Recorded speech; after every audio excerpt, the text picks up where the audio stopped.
નમસ્તે વિદ્યાર્થી મિત્રો, આજે આપણા અંગ્રેજી વિષયની અંદર આપણો જે ટોપિક ચાલી રહ્યો છે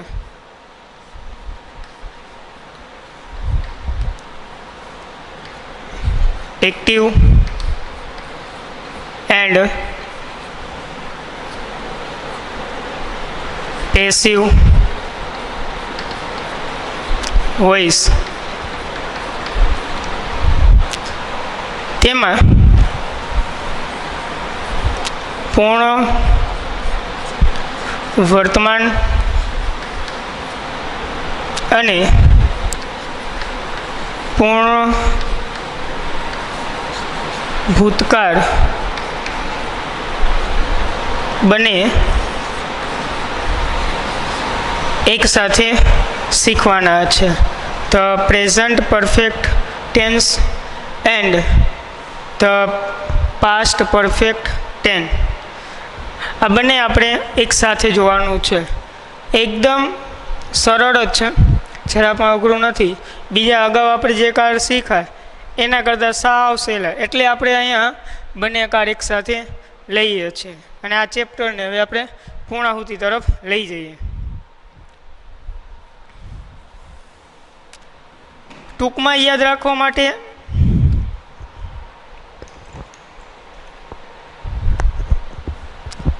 વાક્યની અંદર હેવ,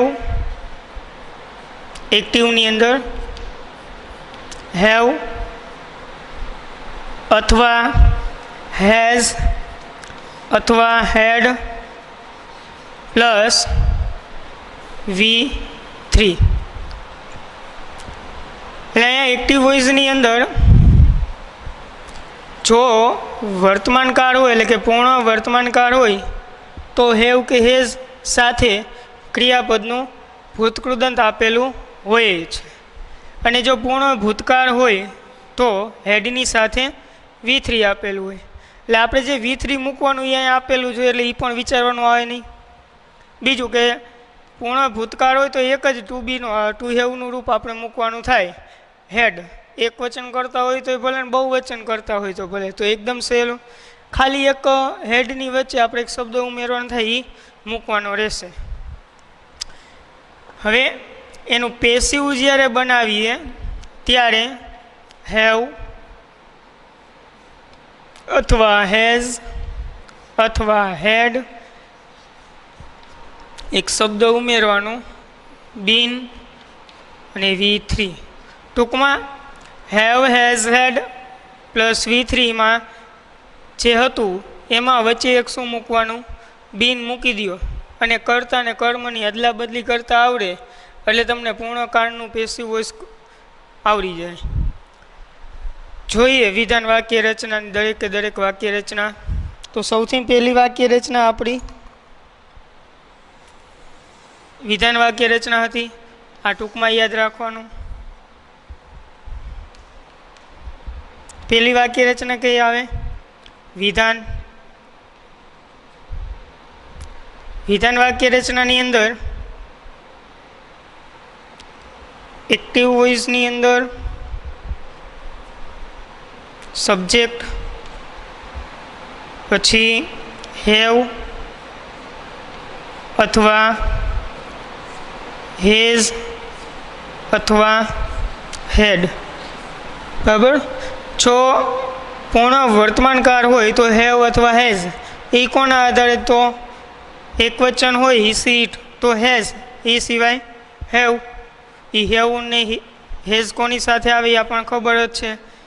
સી, હી અને ઈટ. અને એક વચન નામ જો હોય તો તેની સાથે પૂર્ણ વર્તમાનકાળની અંદર હેઝ. એ સિવાયના કરતા આઈ, વી, યુ, ધે, બહુવચન, નામ, તો તેની સાથે હેવ. અને ભૂતકાળની અંદર પૂર્ણ ભૂતકાળમાં આમાંથી કોઈ પણ કરતા હોય તો એની સાથે હેઝ, હેડ મૂકવાનો. બરાબર. એટલે આપણે આમાં યાદ રાખવા જેવું કાંઈ નથી. આમાં એક યાદ રાખવાનું, બહુવચન કરતા હોય અથવા આઈ હોય, વી હોય, યુ હોય કે ધે હોય તો તેની સાથે આપણે શું મૂકવાનું? હેવ. એકવચન નામ હોય, એકવચન કરતા હોય કે હી સી ઇટ હોય તો તેની સાથે હેઝ મૂકવાનું.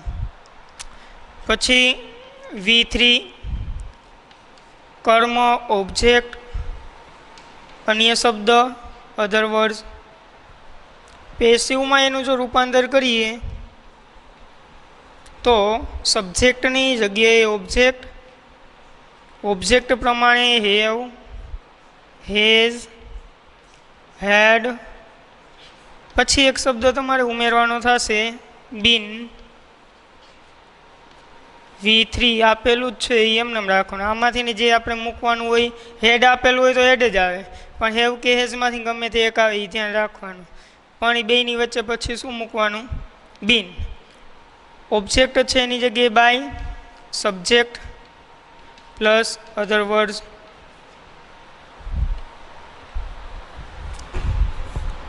ઉદાહરણ જોઈએ. I have finished my work just now. મેં હજી હમણાં જ મારું કાર્ય પૂર્ણ કર્યું. તો એની અંદર જોઈ તો આઈ કરતાં પાછળ જશે, માય વર્ક કર્મ આગળ આવશે, અને હેવ પ્લસ ફિનિશ્ડ છે એનું શું થઈ જશે? હેવ, અથવા તો એની જગ્યાએ હેઝ બીન ફિનિશ્ડ. કારણ શું? હેવ આઈની સાથે આવે પણ માય વર્ક જે આગળ આવશે એની સાથે હેવ નો આવે. શું આવે એની સાથે? હેઝ. એટલે આપણે આનું પેસિવ બનાવીએ ત્યારે my work has been, has been. આપણને ક્રિયાપદનું V3 નું રૂપ આપેલું જ છે, એને જ મૂકવાનું finished by me just now.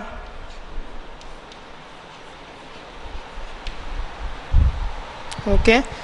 Have કે હેઝ હોય એના ઉપર આપણને એટલું ખબર પડે કે કેવું કાર્ડ હશે. અને જો આની જગ્યાએ હેડ આપ્યું હોય તો અહીંયા હેડ આપ્યું તો અહીંયા હેડ જ આવે, કારણ કે એમાં એક જ છે હેવનું રૂપ, હેડ.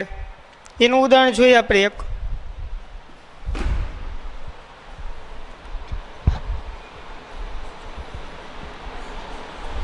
ગોપાલ હેડ પ્લે, એટલે અહીંયા V3 એનું પ્લેડ, ખોખો. ગોપાલ હેડ પ્લેડ ખોખો. ગોપાલ ખોખો રમ્યો હતો. હવે ખોખો આપણું કર્મ છે એ કરતા બનશે. હવે અહીં હેડ આપ્યું તો હેડનું હેડ જ આવે. પછી પેસિવમાં ફેરવી એટલે બીન, અને પ્લેડનું પ્લેડ બાય ગોપાલ. એટલે જો પૂર્ણ ભૂતકાળ હોય તો જાજુ કાંઈ યાદ નહીં રાખવાનું. મોટાભાગે શું કરતા કર્મની અદલા બદલી, અને જે ક્રિયાપદ આપેલું છે સહાયકારક ક્રિયાપદ સાથે મુખ્ય ક્રિયાપદ, એ બેની વચ્ચે ખાલી શું ઉમેરવાનું? બીન.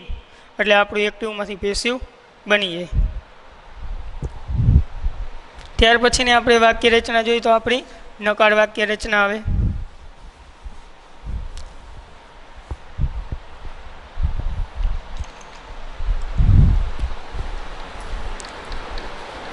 નકાર વાક્ય રચના.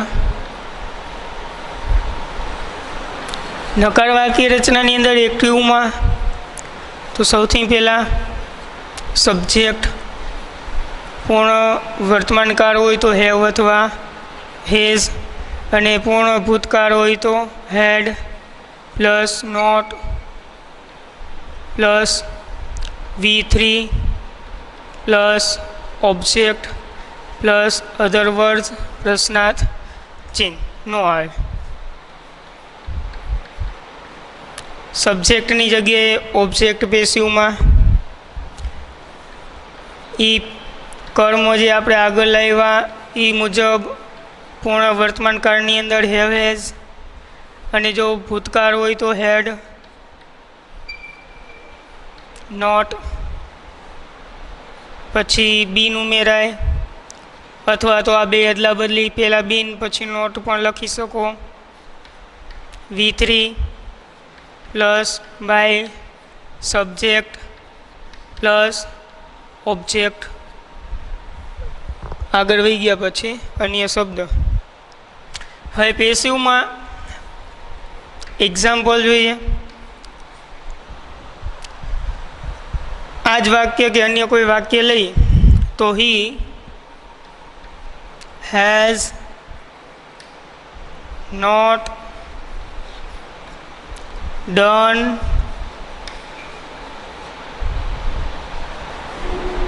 એની વર્ક, તેણે કોઈ પણ કાર્ય કર્યું નથી, અથવા તો આપણે એની વર્કની જગ્યાએ હીઝ વર્ક લઈ શકાય, એટલે આપણને સરળતા રહેશે. He has not done his work, તેણે તેનું કાર્ય પૂર્ણ કર્યું નથી. તો અહીંયા એનું પેસિવમાં રૂપાંતર કરી તો his work has not been done by him. એકદમ ઇઝી. કર્તાની જગ્યાએ કર્મને લેવા પછી હેઝ હતું તો હેઝ જ આવ્યું, કારણ કે ત્રીજો પુરુષ એક વચન હોય એટલે હેઝ હોય તો અહીંયા હેઝ જ આવે. ક્યારેક આ બહુ વચન હોય તો એનું શું થઈ જાય, હેવ થઈ જાય. નકાર હતું એટલે નોટ, પછી પેસિવમાં ફેરવીએ એટલે આપણે બીન ઉમેરવાનું, અને ત્યાર પછી પેસિવ મુજબ એમાં હંમેશા V3, તો અહીંયા V3 આપેલું જ હોય તો આપણે અહીંયા V3 જ મૂકવા, એટલે એ વિચારવાનું નહીં. અને બાય કરતા હીનું હિમ, એટલે એકદમ સહેલું છે. બિન શા માટે ઉમેરીએ છીએ એનો એક સામાન્ય એવું વિચાર કરીએ તો આપણે જ્યારે પૂર્ણ વર્તમાનકાળ શીખતા હતા એ પૂર્ણ વર્તમાનકાળ શીખતી વખતે મેં તમને કીધું કે પૂર્ણ વર્તમાનકાળની અંદર હેવ હેઝ પછી V3નું રૂપ આવે. પૂર્ણ ભૂતકાળની અંદર આપણે શીખા હેડ પ્લસ V3 આવે. તો એવી જ રીતના જ્યારે આપણે એને પેસિવમાં ફેરવીએ તો આપણે અહીંયા હેવ હેઝ પછી એ નિયમ પ્રમાણે શું મૂકવું પડે, V3નું રૂપ. તો V3નું રૂપ એનું મૂકવાનું, અને બીજું કે પેસિવમાં જે ક્રિયાપદ છે એનું પણ V3 મૂકવાનું, એટલે આપણે બીન ઉમેરવું પડે જ. હવે ભૂતકાળનું એક વાક્ય લઈ લઈએ. રામ had not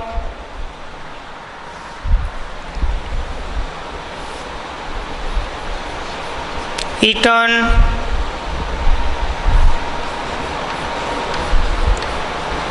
apples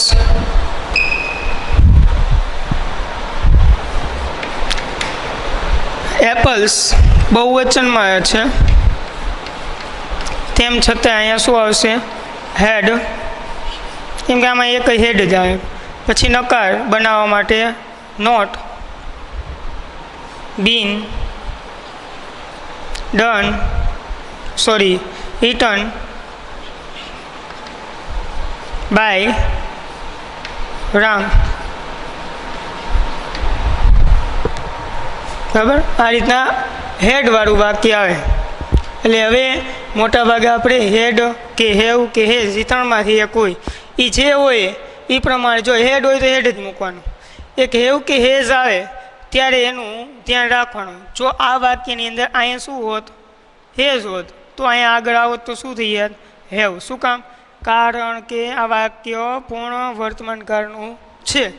આપણે આ કરતા પાછળ ભાઈ એ પ્રમાણે ટુ હેવનું રૂપ અહીંયા મૂક્યું હતું, પણ જ્યારે એપલ્સને આપણે આગળ લાવ્યા એ બહુવચન થઈ ગયું એટલે એનું શું કરી નાખ્યું આપણે?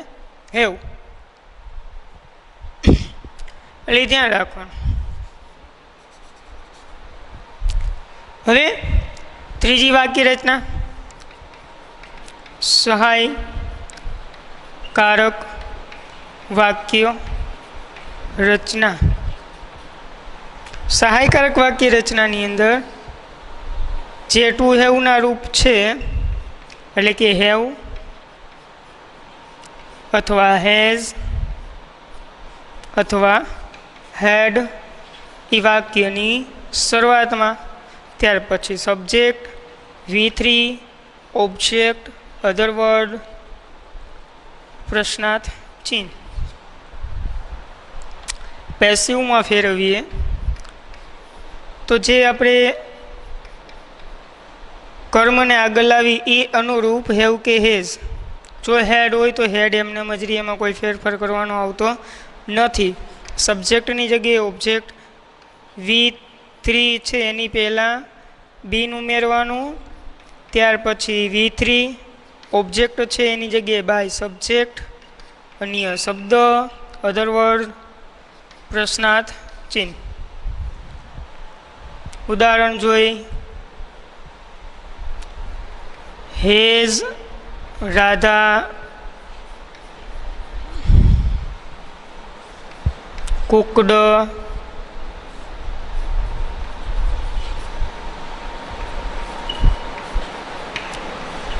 ખીચડી.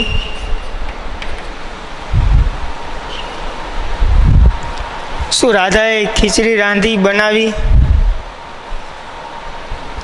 એનું પેસિવ જોઈ તો ખીચડી આગળ આવશે પણ એની સાથે શું આવશે? હેઝ. એટલે આપણે હેઝનું હેઝ જ રાખશું. Has khichdi been cooked by Radha.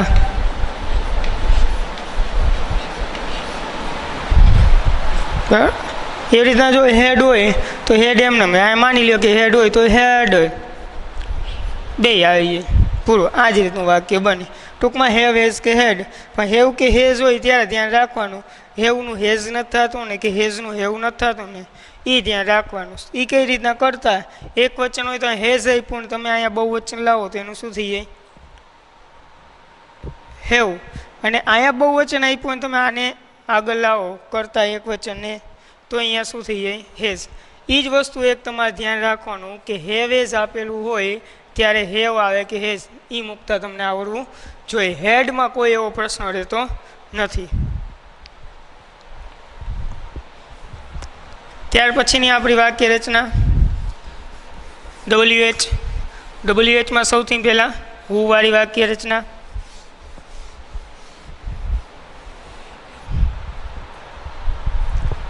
તો હું વાળી વાક્ય રચનાની અંદર એક્ટિવ વોઇસમાં હું પ્લસ મોટાભાગે હેઝ અને હેડ જ હોય. કેમ કે બહુ વચન મૂકો કે એક વચન મૂકો હું ખબર જ નથી, એટલે મોટાભાગે આપણે એક વચન છે એવું માનીને મૂકી હેવાય મૂકી શકાય. V3 પ્લસ ઓબ્જેક્ટ, અધર વર્ડ્સ, પ્રશ્નાર્થ ચિહ્ન. હું વાળી વાક્ય રચના છે. પેસિવ તો હુંનું આપણે શું કરતા હતા? By home. જે તે કાળ પ્રમાણે એટલે કે જે તમે કર્મ આગળ લાવો એ પ્રમાણે હેવ, હેઝ અને હેડ. પ્લસ જે કર્મ આગળ લાવવાનો એ કર્મ, પછી બીન, પછી V3 અને અન્ય શબ્દ અને પ્રશ્નાર્થ ચિહ્ન સમાતા નથી એટલે અન્ય શબ્દ લખ્યા નથી, છેલ્લે પ્રશ્નાર્થ ચિહ્ન. ઉદાહરણ જોઈ, who had played chess. બરાબર, કોણે ચેસ રમી હતી? તેનું પેસિવ તો હુનું, બાય હુમ. હવે ચેસ આગળ આવશે એટલે એની સાથે હેડ જ છે એટલે હેડ જ મૂકવાનું, એમાં કોઈ પ્રશ્ન જ નથી આવતો. Had has been played.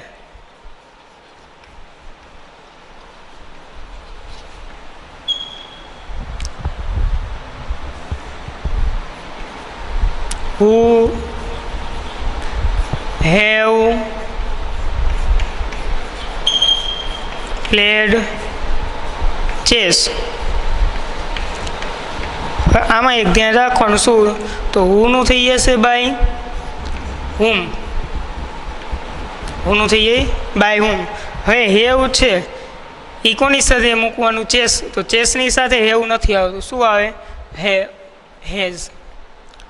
તો હેઝ ચેસ પ્લેડ. આ વસ્તુ જ આપણે શીખવાની છે કે આપણે જે અહીંયા હેવ કે હેઝ મૂકવાનું છે, જો અહીંયા હેવની જગ્યાએ કદાચ તમને હેઝ આપ્યું હોત તો એ ના રહેત, પણ અહીંયા આપણને હેવ આપેલું છે એટલે હેઝ કરવું પડે. મોટા ભાગે તો હેઝ જ આપેલું હશે, ક્યારેક જ એવું બનશે જ્યારે હેવ આપેલું હોય. ત્યાર પછી આપણી વાક્ય રચના.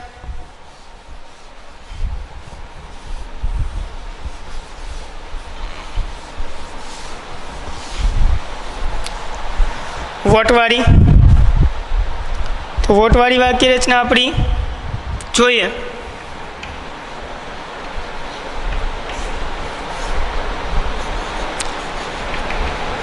તો what plus have, has, had, કરતા સબ્જેક્ટ V3 other words પ્રશ્નાર્થ ચિહ્ન. પેસિવ what પ્લસ હેઝ અથવા હેડ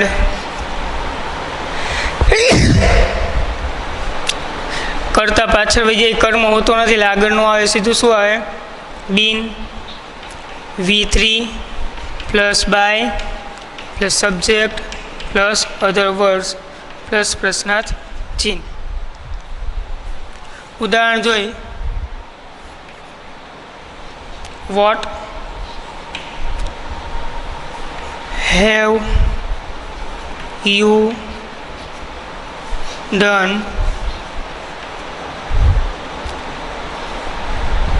what have you done? તમે શું કર્યું હતું? પૂર્ણ. તો વોટ હવે કર્મ તો આગળ આવશે ને એટલે શું આવશે? has been done by you.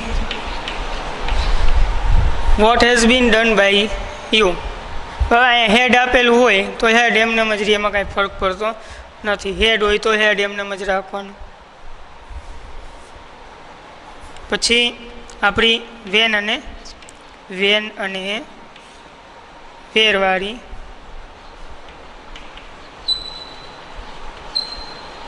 વાક્ય રચના. એમાં એક્ટિવ વોઇસની અંદર તો વેન અથવા વેર આપેલું હોય, કરતા પછી પહેલાં આવે હેવ, હેઝ, હેડ પ્લસ કરતા પ્લસ V3 પ્લસ ઓબ્જેક્ટ. અન્ય શબ્દો હોતા નથી. હોય પણ આપણે અગાઉ જે વિડીયોઝની અંદર કીધું કે વેનથી પ્રશ્ન પૂછેલો હોય તે મુજબ સમય સૂચક શબ્દ હોય, વેરથી પ્રશ્ન પૂછ્યો તો એ પ્રમાણે શબ્દ આપેલા હોય. એનું પેસિવમાં રૂપાંતર કરીએ તો વેન અને where plus have,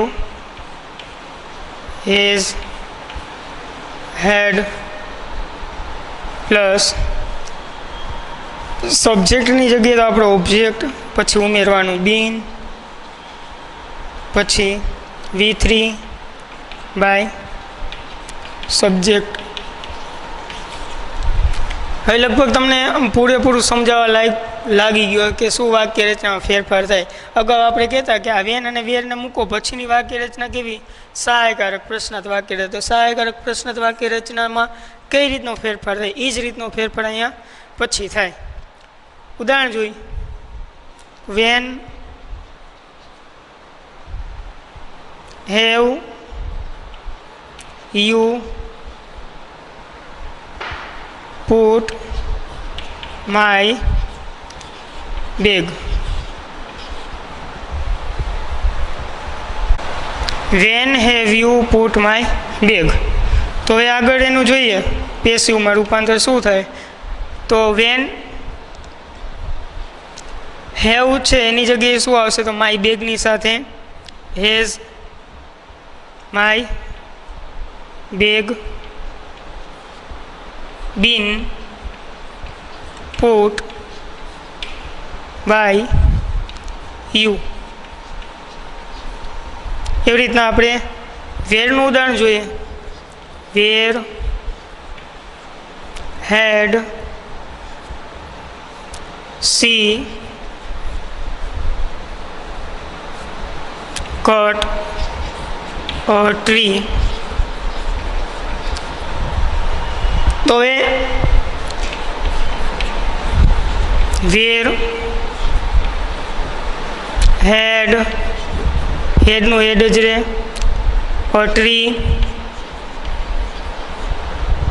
bin cut by her પ્રશ્નાર્થ ચિહ્ન. ટૂંકમાં હેવ કે હેઝ આપેલું હોય તો ધ્યાન રાખવાનું. હેડ આપ્યું તો હેડ એમને એમ જ કરતા અને કર્મની અદલા બદલી થાય. બીન પછી V3નું રૂપ મૂકવાનું. અહીંયા પુટનું પુટ એટલા માટે મૂક્યું કારણ કે એનું V3 આમ તો આપેલું V3 જ હોય અને મૂકવાનું V3 અને પુટનું V3 પણ પુટ જ થાય. એટલે આ બધી આપણી વાક્ય રચનાઓ આપણે જે કાળની અંદર એક્ટિવ પેસિવ શીખવાના હતા એ સાથે સાથ કાળ આપણે અહીંયા આજે પૂરા કરી લીધા. હવે વધુને વધુ મહાવરો. અત્યાર સુધી જે આમે પ્રેક્ટિસની અંદર હું તમને જે વાક્ય આપું એ વાક્યો એ પણ કરવાના, પણ પરીક્ષામાં જે પૂછાય એ પરીક્ષામાં શું પૂછાય? તો પરીક્ષામાં 2 માર્કનો એક પેરેગ્રાફ પૂછાય. એમાં 4 કે 3 વાક્ય આપેલા હોય. એ 4 કે 3 વાક્ય ભેગા આપેલા હોય પેરેગ્રાફ સ્વરૂપે. એને આપણે શું કરવાનું? પેસિવ વોઇસની અંદર રૂપાંતર કરવાનું છે. એટલે એનો મહાવરો ખૂબ જ જરૂરી રહેશે. ગ્રામરની બુકમાંથી અથવા અન્ય કોઈ બુકમાંથી મારા દ્વારા તમને આપવામાં આવશે. તમે જાતે પણ બનાવી શકો, ન આવડે એ પૂછી શકો. એટલે આપણે અહીંયા એક્ટિવ પેસિવનું ચેપ્ટર આમ પૂરું થાય. પણ હવે આપણું મહત્ત્વ શું? પ્રેક્ટિસ. જેટલી વધુ પ્રેક્ટિસ આપણે કરશું, જેટલી વાક્ય રચનાઓ આપણને વધુ યાદ હશે, જેટલું પ્રેક્ટિસ કરશું એના ઉપરથી ઘણા બધા એવા પ્રશ્નો હશે જે સોલ્વ થતા હશે. કેમ કે અમુક વાક્ય આમાં એવા હશે જેમાં 2 કર્મ હશે. વચમાં આપણે જોયું હતું. અમુક વાક્ય એવા હશે જે મુખ્ય ક્રિયાપદ વગરના હશે. એમાં આવા કોઈ મુખ્ય ક્રિયાપદ આપેલા હોતા નથી. ડન, પુટ, ઈટ, કુક આવા મુખ્ય ક્રિયાપદ વગરના જે વાક્યો છે એનું પેસિવ વોઇસમાં રૂપાંતર આપણે કરી શકતા નથી. એટલે એ ખાસ ધ્યાન રાખવાનું. પછી આપણે એમ કહીએ કે સાહેબ આવું કંઈ ગુરુજી આવું કંઈ શીખવાડ્યું નથી. પણ જે વાક્યની અંદર મુખ્ય ક્રિયાપદ આપેલા હોય, જેમાં કંઈક ક્રિયાઓ કોક દ્વારા થતી હોય એવા વાક્યનું આપણે પેસિવમાં રૂપાંતર કરી શકીએ. સહાયકારક માત્ર એમિઝારવાળા હેવહેઝવાળા જે વાક્યો છે એ વાક્યનું પેસિવ વોઇસમાં આપણે રૂપાંતર કરી શકતા નથી. જેમ કે આઈ એમ ગોઈંગ ટુ સ્કૂલ. હા, હું સ્કૂલે જઈ રહ્યો છું, પણ એમાં કર્મ નથી કોઈ. એટલે કર્મ નથી. એટલે એવા પ્રકારનું જે વાક્ય છે એ વાક્યની અંદર પેસિવ વોઇસમાં રૂપાંતર કરી શકાતું નથી. બીજું આઈ એમ a policeman. I M a policeman, તો એમાં મુખ્ય ક્રિયા કાંઈ નથી, હું પોલીસવાળો છું એટલું જ, કોઈ એમાં ક્રિયા કાંઈ કરતું નથી. તો આવા વાક્ય છે, આવા વાક્યનું પણ પેસિવ વોઇસમાં રૂપાંતર થતું નથી. She is a beautiful girl, તો આવા વાક્ય હોય તો આવા વાક્યનું પેસિવ વોઇસમાં રૂપાંતર થાય નહીં. આ વસ્તુ રહી યાદ રાખવી. બે કર્મવાળા વાક્ય પણ હોય. My teacher give me a book, my teacher give me a book, મારા શિક્ષકે મને બુક કે પુસ્તક આપ્યું. તેમાં બે કર્મ છે, મી એ પણ કર્મ છે અને બુક પણ કર્મ છે. તો જ્યારે આવા વાક્ય હોય, આવા વાક્યને જ્યારે પેસિવમાં રૂપાંતર કરીએ ત્યારે બંને કર્મને વારાફરતી, એટલે કાં મીને તમે આગળ લઈ જઈ શકો, કાં બુકને આગળ લઈ જઈ શકો. એના આધારે બેમાંથી ગમે તે એકને આગળ લઈ જઈને તમે વાક્ય બનાવી શકો. બંને વાક્ય રીએ તમારા સાચા પડે. પણ જ્યારે તમે નિર્જીવ કર્મને આગળ લઈ જાઓ છો ત્યારે જે અહીંયા સજીવ કર્મ આપેલો છે સર્વનામ સ્વરૂપે, એની આગળ એક ટુ શબ્દ ઉમેરવાનો રીએ છે. એ આપણે પ્રેક્ટિસ કરશું ત્યારે હું તમને કહીશ. બરાબર, આભાર. હવે પછી આપણે એકાદું નવું ચેપ્ટર ચાલુ કરશું.